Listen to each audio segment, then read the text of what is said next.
Hi everyone. I had the fullest of intentions on doing a vlog today about navigation. This is why I wore my compass necklace today, and I was all ready.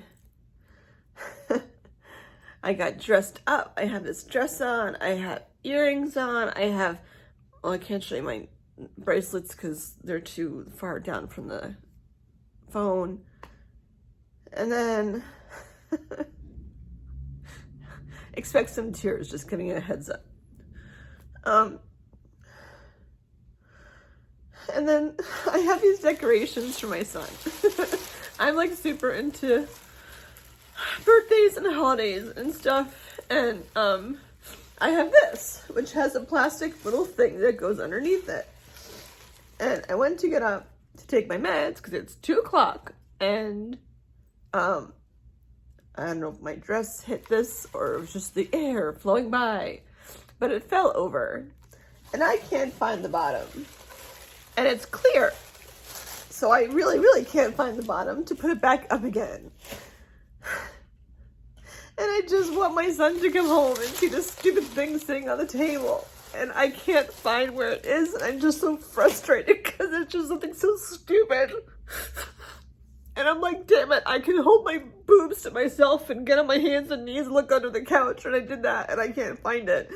And then I'm like, well, maybe I'll just use my phone as a flashlight to look. And I'm like, I can't do that because that's too much pressure to put on my elbows. And then it just started this whole foray of emotion. And I really haven't lost my shit in front of all of you. So I thought, what a great time for a vlog to lose my shit in front of all of you and just regurgitate what's in my head. So come along. I did have makeup on. My hair looked relatively cute earlier. It's super curly, and I've been coughing a lot. I don't know what the hell that's all about. I've been drinking so much water. I'm so bloated from all the water I've been drinking, which is so healthy for you, but makes your stomach look like you're 6 months pregnant. Which again, there's 25 reasons why I could look like I'm 6 months pregnant. I still have so much fluid in me from the surgery. I have a cupcake. I have a cupcake here that looks so delish. Like, how cutesy is that? And I'm too, like, worked up to even eat cupcake, which is supposed to be, like, my comfort food to make me not worked up. Oh, how ironic. Alright. I have this dumb rom-com. I do not like rom-coms. Like, for a chick, I'm more of, like, a badass chick. Again, I'd show you my bracelet, but that's as far up as it will go. And like, as I've told you, I don't really like pink. And I don't really like rom-coms. I think they're stupid. You know how the ending is going to go anyway. And it's not only a rom-com, it's a rom-com with Patrick Dempsey in it. No offense to Patrick Dempsey, but come on. Oh my God, I'm watching a rom-com with Patrick Dempsey. The hell? And not only that, I've tried to watch it freaking like 3 or 4 times, and I watched it last night with Barb, but we both fell asleep after like an hour, and then I started falling asleep this time too, but I'm like, I don't want to fall asleep because my contacts are in, and I want to look all pretty for my vlog, and now here's what you get. I do look pretty today. I'm mad that like I still have one finger that's not polished. Because I need to keep an eye on my oxygen level still because of the fucking, COVID stuff.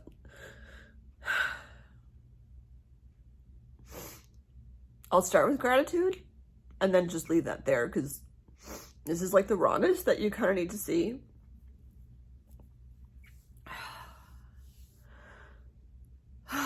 Gratitude. I did all my morning PT exercises. I am grateful. This is not a role model moment. Actually, it's not true. This is a role model moment because people don't vlog this stuff. They go in their rooms, and they hide and don't share this stuff. This is what makes me unique compared to all the other vlogs that are out there with these women with their perfect little hair and their, whatever. I can have perfect little hair, but right now I don't because my arms can't reach. And it makes me mad that I'm coughing. Anyway, grateful. I'm grateful that I did all my PT exercises this morning. And that my range of motion in my neck is improving. Does that count as 1 or 2? I'm grateful that I took a walk around the apartment, which was really hard, like outside, because the PT exercises really wore me out. Crawling my hand up a wall, which I guess should be another vlog at some point so you can see what I'm doing. Like that, that made me worn out. Like, how lame. 3 weeks ago, I was kayaking for 3 hours straight. Like, focusing on my abs and my friggin' biceps. And now it's like, I can get super excited if I can walk my fingertips up the wall, facing the cuckoo clock 5 times up and down. And I'm like, oh my gosh. Like, I'm so much stronger than this. And, I have to say though, when I walked up, so I couldn't even make it all the way around my front lawn. Well, it's not mine, it's the apartment's, whatever. I had to stop and sit and regroup before I could gather up the energy to walk up the stairs. Because I'm like, I could just like suck it up and just walk up the stairs, which could then lead me to me falling down the stairs.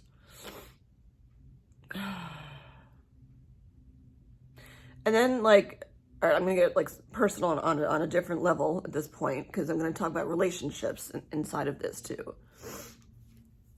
So here we go. I intentionally don't talk about my divorce because I don't need to go there. That's not what this is all about. And I think especially when you have kids, it's super important to be like respectful of your ex-spouse, regardless of, you know, what happened. So I'm not ever going there, just, you know, whatever. But I will say, like, I've been divorced for 6 years. It's been finalized, and have, you know, gone, not, you know, I say, you know, so much. It's probably a drinking game for you guys at this point. I've done a lot of like soul searching and stuff, especially after someone that I dated shortly after, very shortly after I got divorced.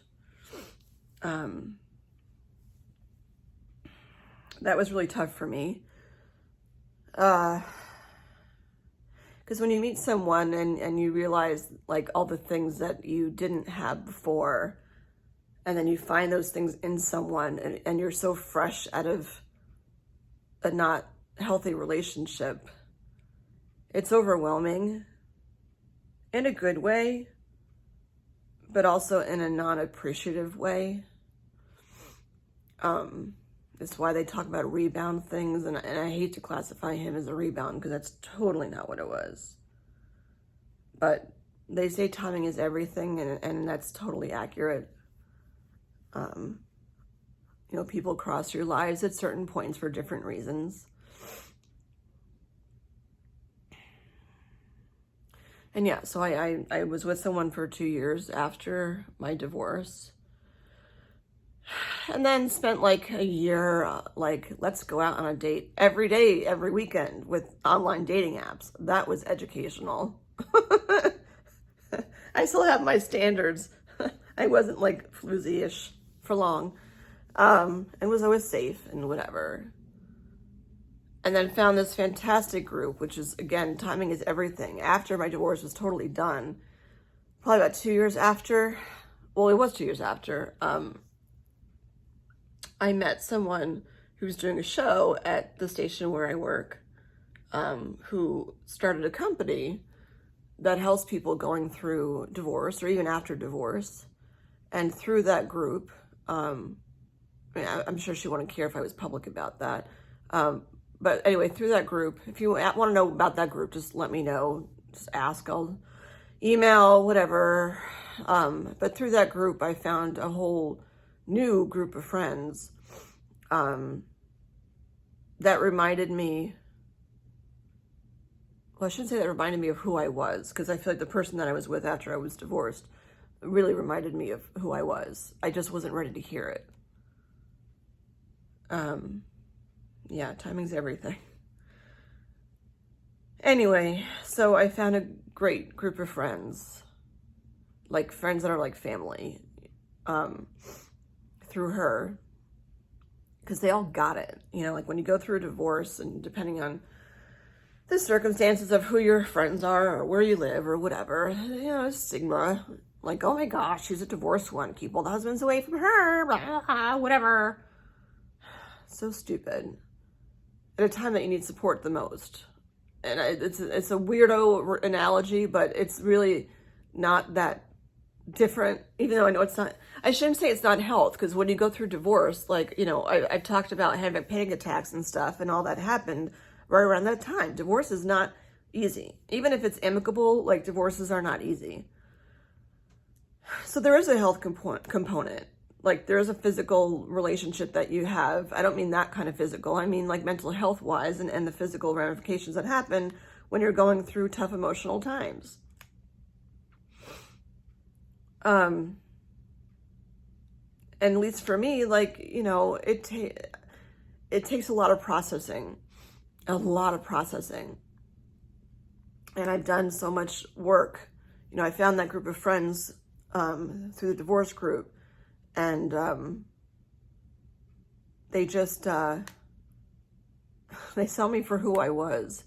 I remember a friend of the person that I was with after I got divorced, a friend of his would call me, or say I was fun in a paper bag, or I could have fun in a paper bag, something like that. And I'm like, oh yeah, that's how I used to be. Because it's true. Like, you know, in most situations, I can have fun in most any environment. Because I'm lighthearted. Not right now. Well, I guess right now too, but in general. And then when I found that group of people that had all gone through divorce, so it wasn't so taboo, because all of them were divorced. Some have kids, some don't, you know, most are aroundish my age, some are 10 years older, some are, you know, most weren't that much younger than me. From all walks of life, and including like professionals in that group who have been extraordinarily helpful for me.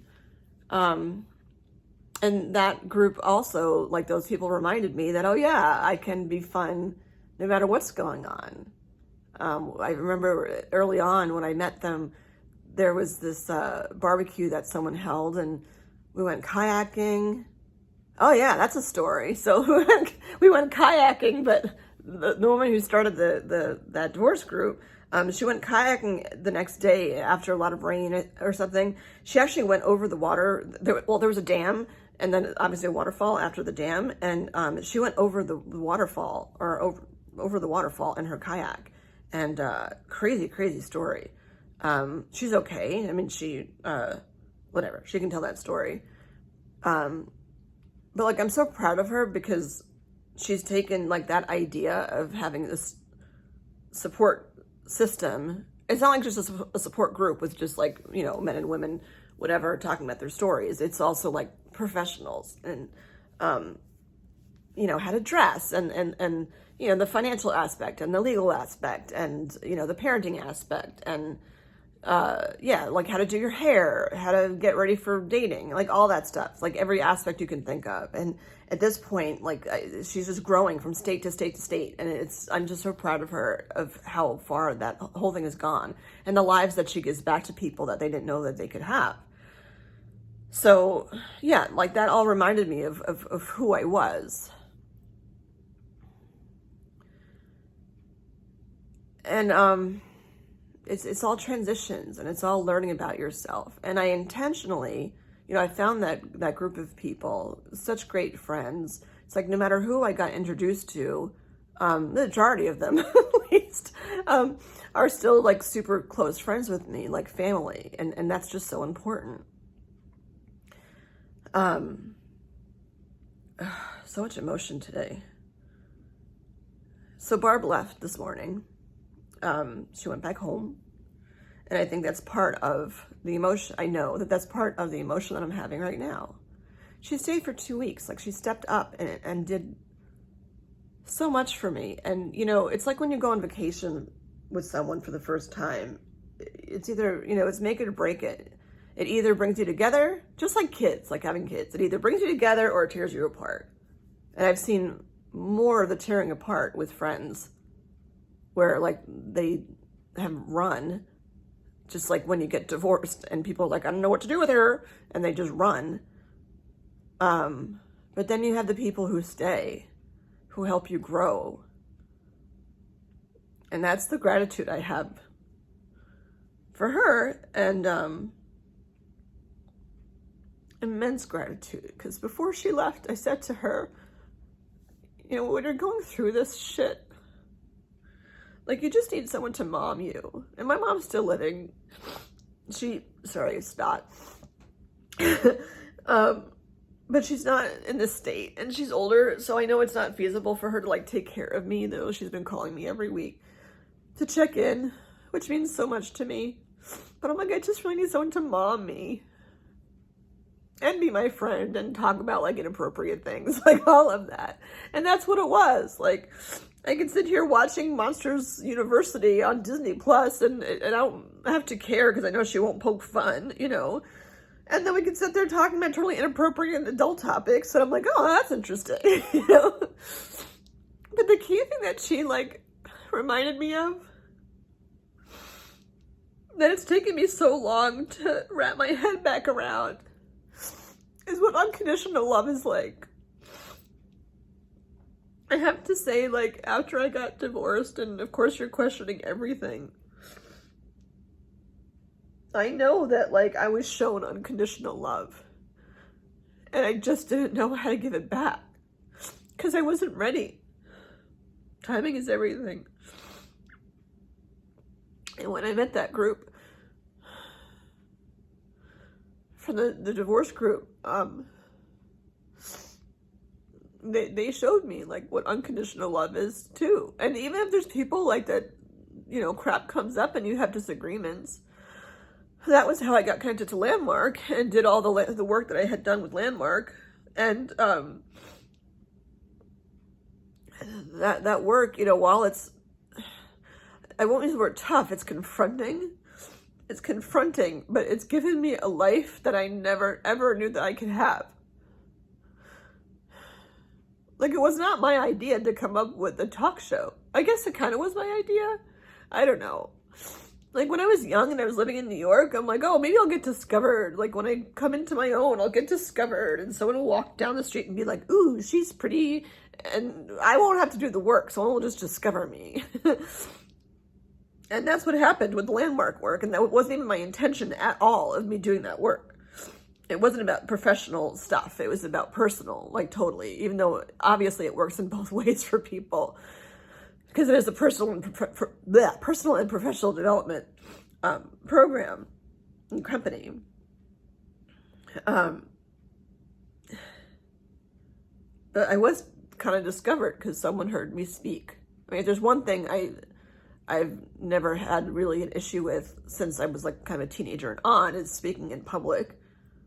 I actually get fueled by speaking in front of like 300 people. I might feel nauseous beforehand, but like while I'm doing it, it feels so empowering to me.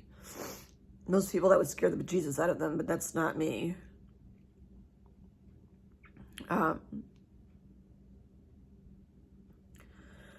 Anyway, yeah, so I went up in front of like 150 people or something and just told my story, and everything that you say there is confidential. So I know it was safe, and I just shared my story. And one of the best things that I love about that work is the act of like cleaning things up with people, where there's nothing left unsaid between you and anybody else in your life. I made literally like over 125 phone calls to people and just cleaned stuff up. Not everyone answered, but for the most part, I'd say 98% of the people answered. Well, no, it has to be, yeah, no, it can't be over 100. That would make no sense. Yeah, I would say 98% of the people I got a hold of. And I feel like there's nothing left to be said. And I don't have to be best friends with them. It's just that I don't want to ever walk into like a supermarket and feel awkward running into someone, ever. And Landmark gave me like the tools to be able to do that. And also gave me a person that said to me, like, I think you got things to say. It started as a person and then kind of powwowed with him as to, vomiting out of my head all my thoughts and stuff, which turned into Neighbors to Know, which has been my, like, everything. I don't get paid to do Neighbors to Know. Like, I do it through Bedford TV because I live, well, you have to live, work, or belong to an organization in your town to be able to use their public access services. So, yeah, I work there, and that's when I'm able to have, able to do the show and, make business cards, had headshots done, all that stuff. I'm getting out on a tangent. Eye contact is something too. I notice I don't make a ton of eye contact because for this is why, like, I don't like doing Zooms for my interviews, because like right now, to make eye contact with all of you, I'm looking at a green dot.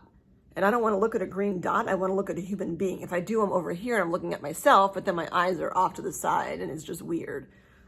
When COVID's done, like, I prefer to talk to people like eye to eye versus dot to dot. All right, so the point. What's ever the point? I eventually get to the point.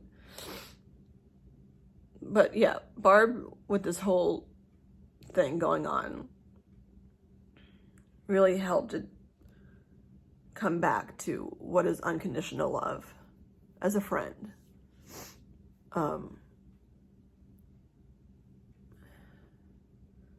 Where no matter what, and I would ask her, like, if there's things that I only think, I scared her, I think, only once. In the beginning, like, I was very nervous about showing my body. I mean, there's nobody here except for Barb and my son, and Laura knows my son does not need to know intricacies of stuff. But I cover myself up, like physically, so I look as normal as I can. Partly for him and partly for him for me, that if I look like I used to look, I'll feel how I used to feel, and then cancer won't be like defining me. I'm most likely not going to be one of those people, not most likely. I'm not going to be a person that gets a pink ribbon tattoo on me. Am I going to get a tattoo besides my areolas? Yes. But it's not going to be a pink ribbon. If it's going to be ribbon, it's going to be like pink camouflage or something, whatever. Not like, yeah, I like to step outside of the box. But I don't know what the hell my point was with that. My head's kind of in a fog right now. But again, I think it's important to share like what that looks like. And weirdly, I feel like my armpits really hurt, but I feel physically better even just getting this all out. Unconditional love. So yeah, I've done the work with Landmark. I've done several programs there over like a 3-year time span. And I intentionally, rewinding to where I was before, I intentionally stopped dating, like on purpose. Because I'm like, I can't give myself to someone until I feel like I have my act together. So I stopped dating. And then I slowly started to dip my toes back into it online, which is just, the online thing is just weird for me. Like, I am an extroverted person, and me coming across in text, I just don't come across as me. Like, I can capture someone's attention, like in a bar in 30 seconds, which could take me a week to do if I'm texting. I don't know. And then just when, like, I thought that I was ready to, like, okay, I'm ready. I love myself again. I accept myself again. And I'm ready to try to give myself to someone else in a way that they deserve, and respect myself to you know, have a relationship with someone that I know will fuel me and accept me for all that I am and push me gently and lovingly to be all that I can be. Staying at status quo is not really me.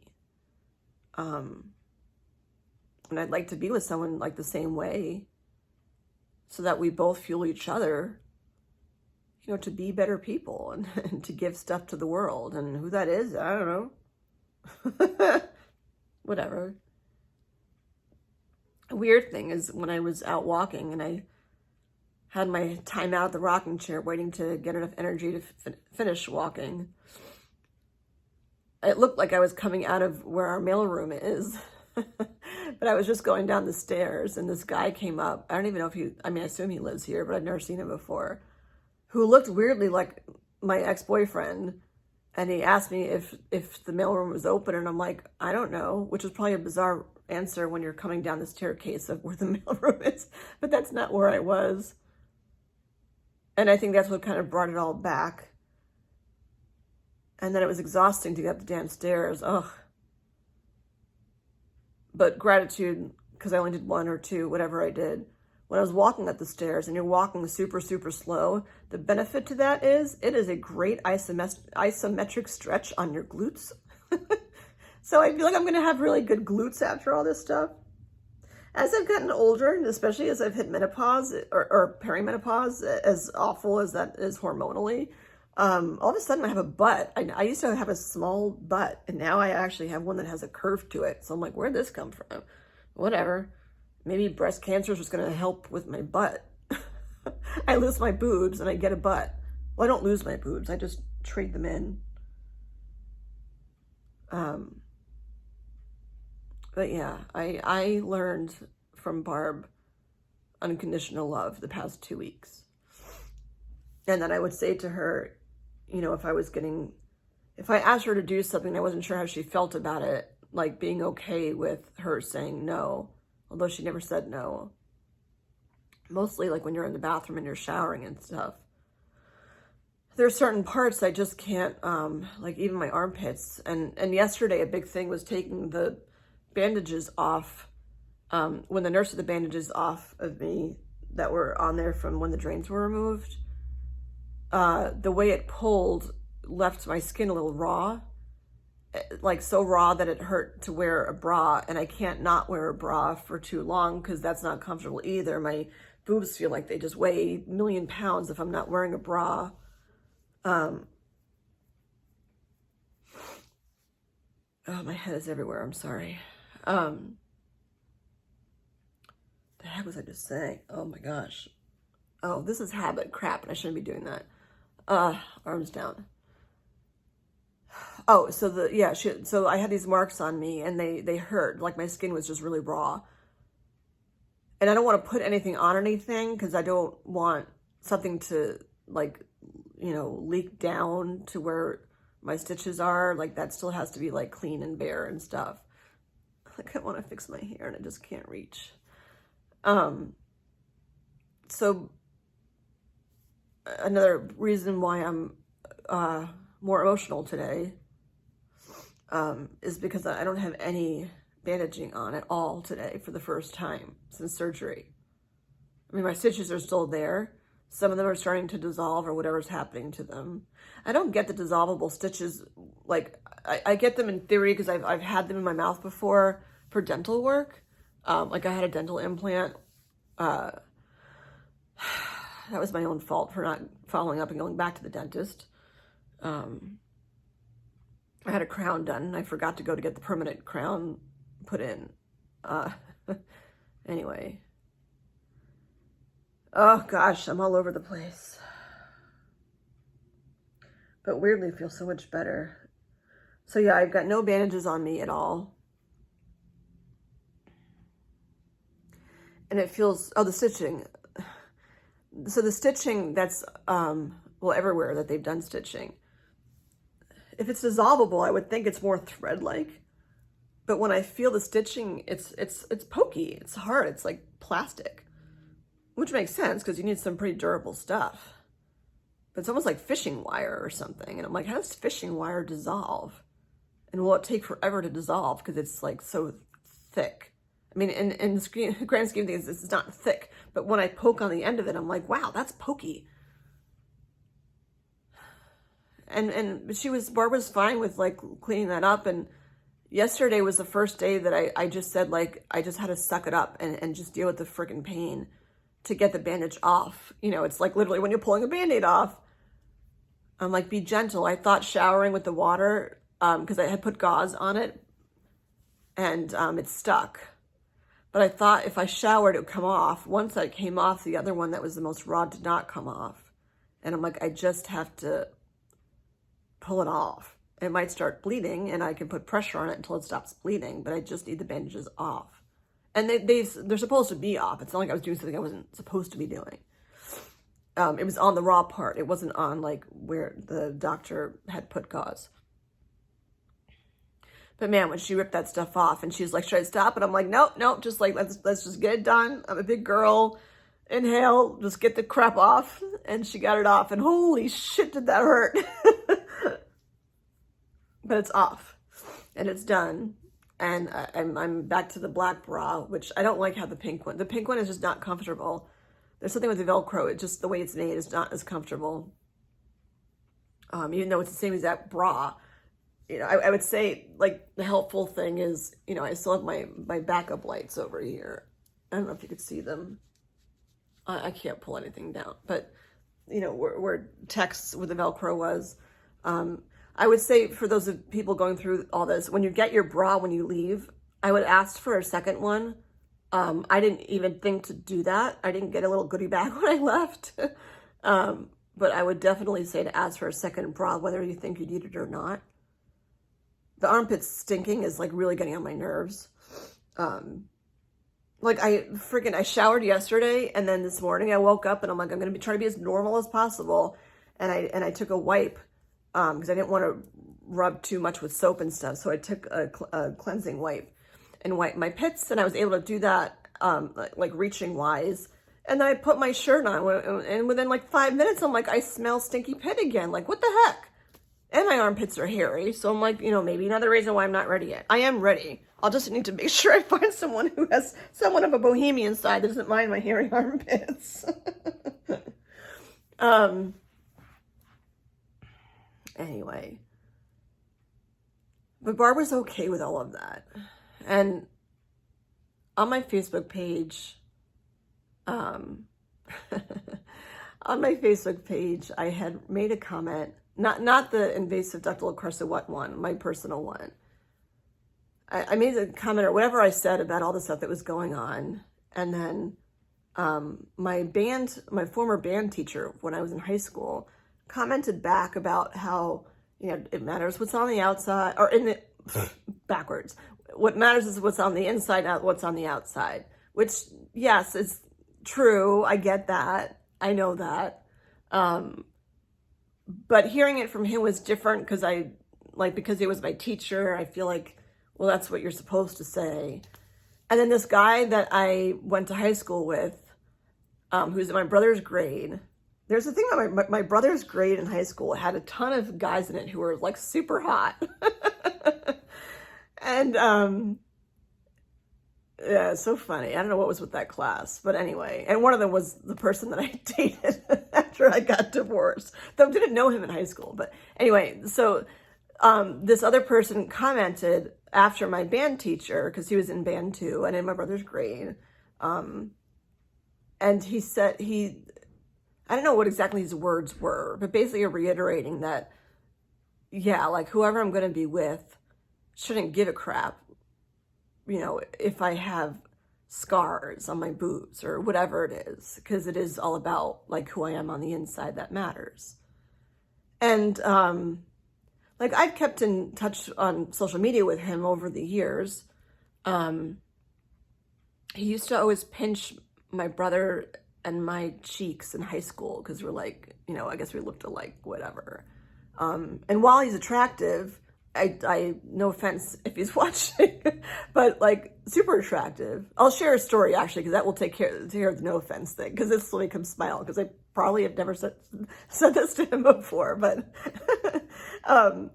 while he's attractive, like I think of him like as a brother, which I know is the worst thing that like men want to hear, but it is true.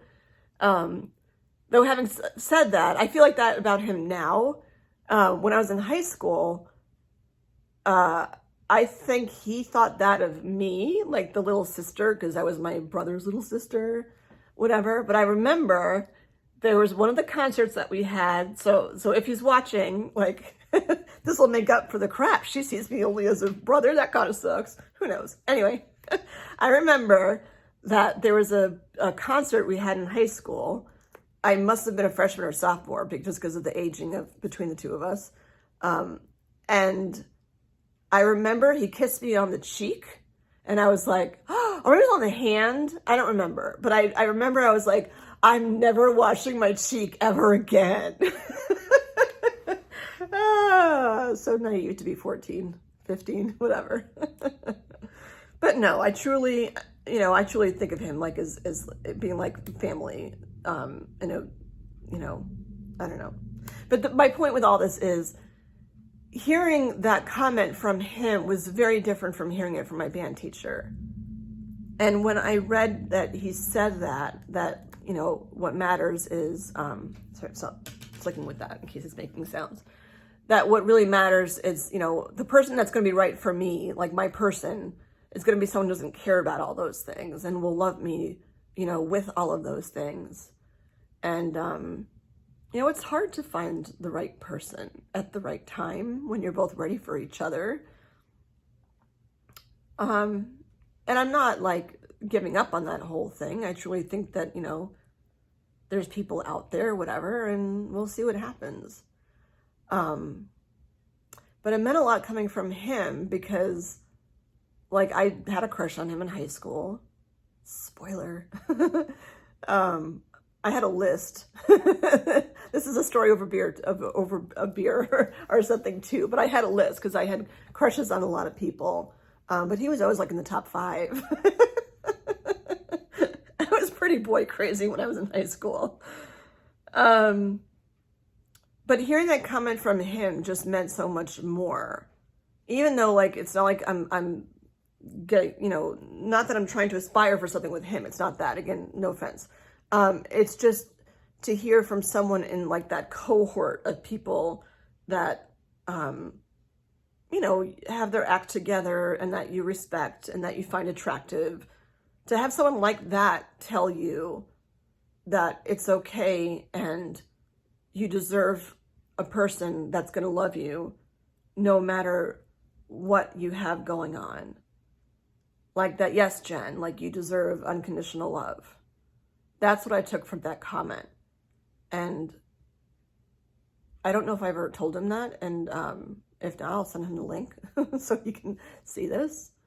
But that's what I took from that comment, was that, I am worthy of unconditional love beyond the breast cancer journey and how that's physically changing me. I know, like, as a person, as a soul, like, absolutely I'm deserving of unconditional love. Like, really, I'm a pretty, gray hairs and all, whatever. Like, I'm a freaking decent package, man. Anyone should be thrilled to be with me. But I wasn't in that place years ago. And that's what I mean about timing is everything, because other people can think that of you, but until you believe that about yourself, it's not going to sink in. Someone can tell you the sky is blue 1,000 times, but until you believe that the sky is blue, that's when the sky is actually blue. So that brings me to now. I'm so glad I do these vlogs. I truly am. Because I had my ugly ass cry. I've only had 2 ugly cries, I think, since this whole thing started. One was in the shower, the first shower I took. And one was about 5 minutes before I started this vlog. And what I'll say for my last gratitude thing is I'm grateful for all the people that I've met and all the experiences that I've had that have brought me to a place where instead of having my ugly cry and having that turn into a panic attack like it would have 7 years ago or something, I now have grown so much as a person that I grabbed the pillow, but it's all the way over there, that I can allow myself to just be with my feelings and be with the sadness and know it's okay to cry. It's okay to be sad. It's okay to mourn. Like, everything I'm feeling is okay. And it's totally natural and expected. And don't stay there. I'm not saying I'm going to be all bubbly, because every time I look at this thing, it's like a deflated balloon. I don't know where the other half of this is.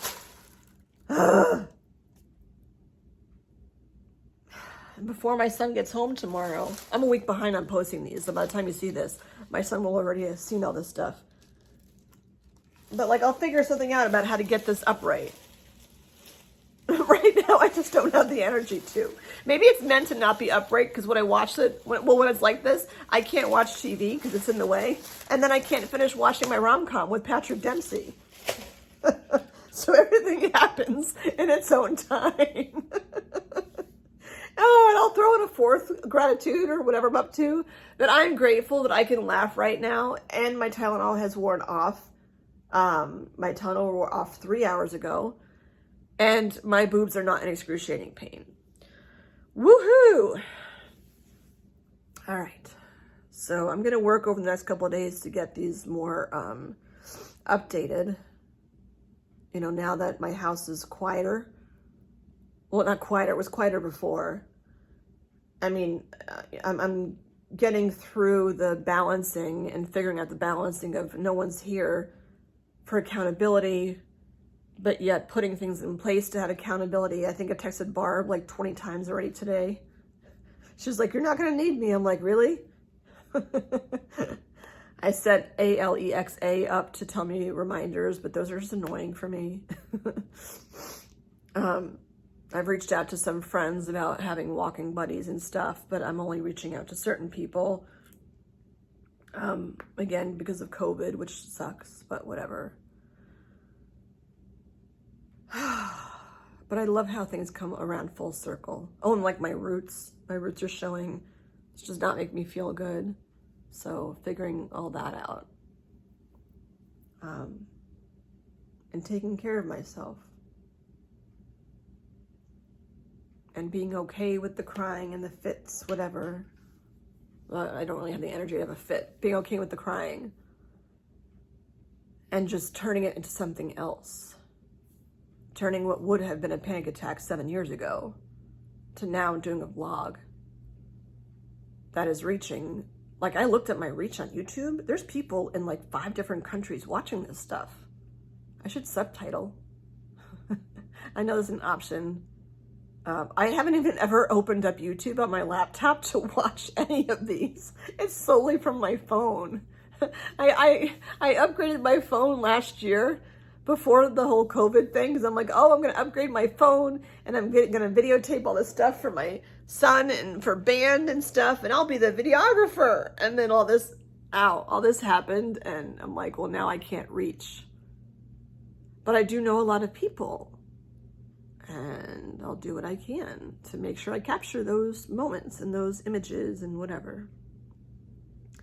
I am resilient. I'm so much more knowledgeable than I was years ago.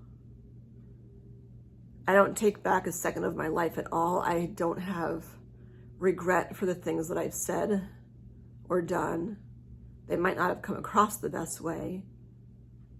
But in the grand scheme of life for me, there are decisions that needed to be made. And I'm just such a more powerful person than I ever thought I could be. You know, people say that I'm strong, yes, and I cry like a baby sometimes, and that's okay. Eventually, I do want to get to this navigation thing, because, I mean, my little spoiler is when I was at Canyon Ranch, there was a part of their spirit walk involving this, like, well, I took out of it navigation. I don't really know if that's what it was intended for, but I pulled a lot of really important stuff from that. That sounds super vague. And then when I got home, I got a gift from someone. It's just a really cool story. I'm going to leave it there because I want to spend a vlog talking about that. But not today. Today was like, here was my fit. I was exhausted. And I've turned it around after a lot of soul searching and refinding Jen like 12.0 and getting to a place where I'm proud of myself.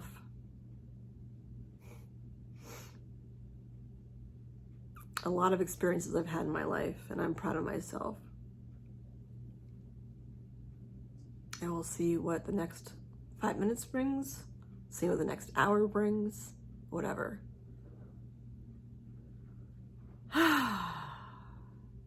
I'm gonna go back to finishing watching the rom-com about Patrick Dempsey. I predict, all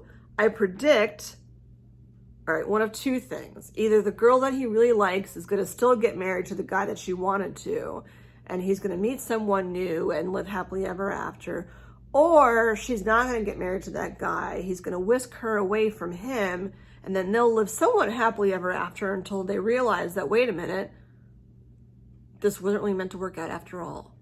So I don't know. We'll see which one happens. But everyone will be happy at the end. And I'm sure it will be a really peppy song when the whole thing is done. And that will be the end of my rom-comness for quite some time. That's all I got for you. Be empowered. Love yourself. And remember that everything that happens in your life, it's not necessarily a lesson, it's an experience to bring you someplace to help you learn more about yourself. The good, the bad, and the ugly. But all that rolls together to being the best you can be. That's super cliche, and that's where I'm gonna leave you.